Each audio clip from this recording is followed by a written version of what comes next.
What I'm here to talk about is affordable education. But let me quickly go through who I am, and the lady has already said who I am. What is MedEducare? Right. Uh, MedEducare is a global conglomerate with with various companies. Mostly, we are in education and healthcare and student placement. So, what is affordable education, if you ask me? Well, everybody have their different opinions. But to me, I think what it is no matter where the student is, which part of the world or where he lives, that student should have a chance to learn. Then what else does it mean? I think the cost of education should not be a barrier between a bright mind and a bright future. Also, affordable education just doesn't mean like tuition fees. It means accommodation. It means access to really good quality internet, means transportation, textbooks. So all these factors come into affordable education. Also, affordable education doesn't mean it's just you go to the university, you study, you pass the test. It means you should be ready for critical thinking, problem solving, developing your personality. Also, stay up to date with the day-to-day advancements of the technologies. And when it comes to quality, in very short, I will say quality is integrate. It's like medium instructions, how you integrate, how you empower students. That is the quality of the education you receive. Now, right, let me just have a look at this in my notes.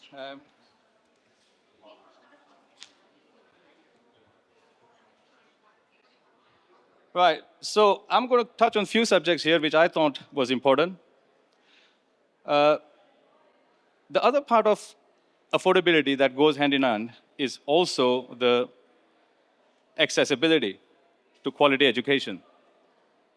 Especially here in the Middle East and the North Africa region, which I represent as country manager, uh, there is very limited accessibility to public schools or universities. Well, there are some exceptions, like there is a high percentage of public schools, for example, in Saudi and in Egypt. But most of the students, they attend private schools or unis, and which are not subsidized by the government. That means that the tuition fees and associated costs are quite high for most families, which then limits access to quality education for the families with minimal financial resources, which further increases the inequalities in the education attainment.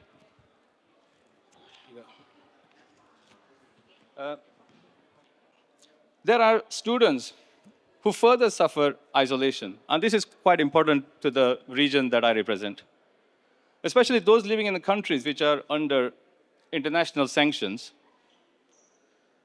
While often the sanctions are aimed at the government, but they rarely stop at the borders of power.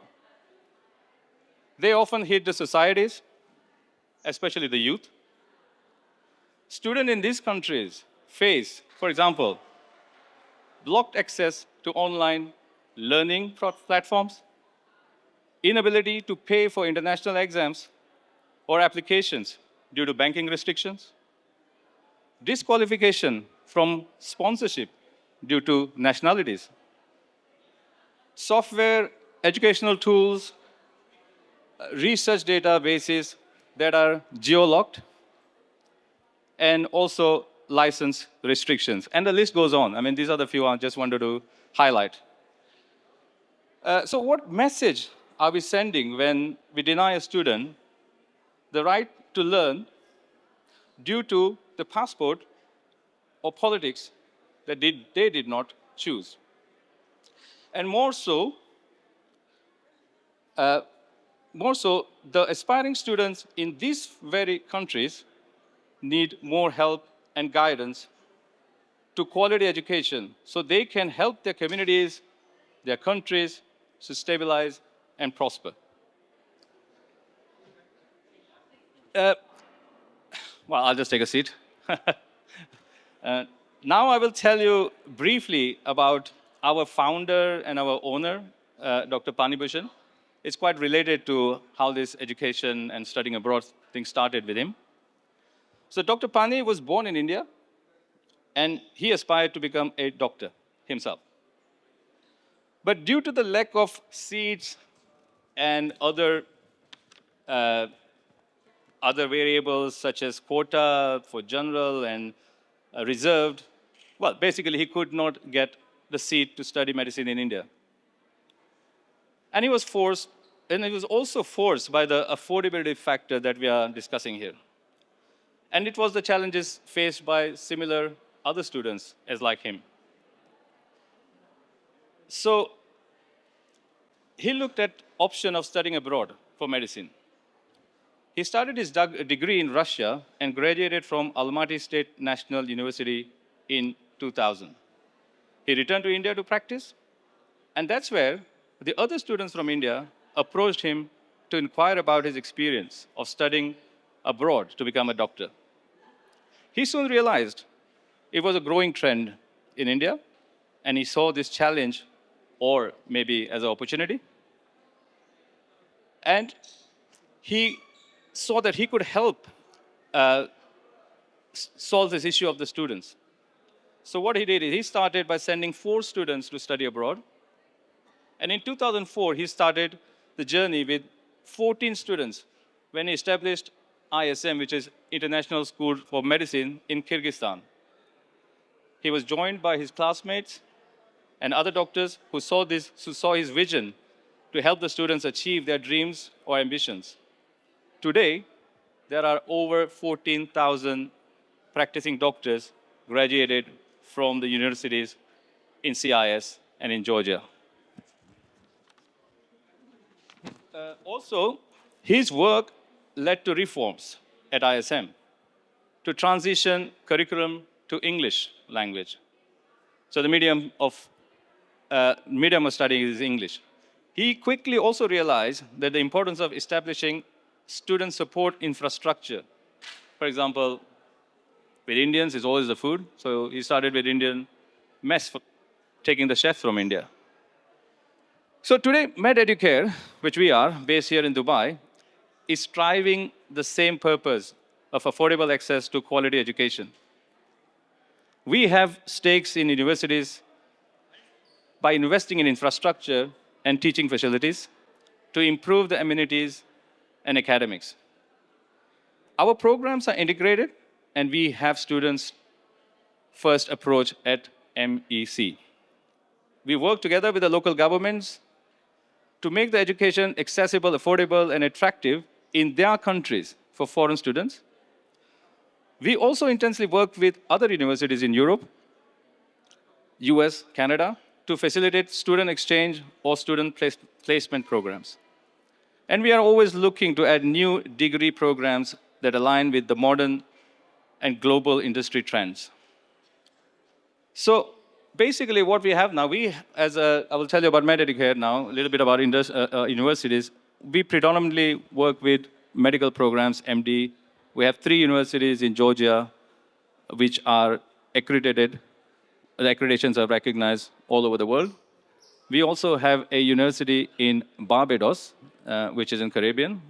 That kind of is a gateway to students who are interested to pursue their careers in US, as we do their initial 2.5 years of pre-med in Barbados, and then which is followed by their clinical programs in US. But when it comes to affordable, if you ever go to our website and put in context with what we are charging for the programs that we deliver, you will completely understand why I chose to speak on this subject. And my background, I'm not a doctor or anything, is I'm just here with my experience. I guide students, and I try to work with the universities and the countries to drive down the cost of education. For example, we are now starting with a nursing program in in Georgia, where we have got permissions actually from the government of Germany. We will do their 2 years training in Georgia, wherein they will also start to learn German language. And the final 2 years will be in Germany. And completion of that, they will have the right to work and live in Germany, as Germany is acute shortage of nurses and doctors. As well, all in Europe and Australia is the same story, as we know. So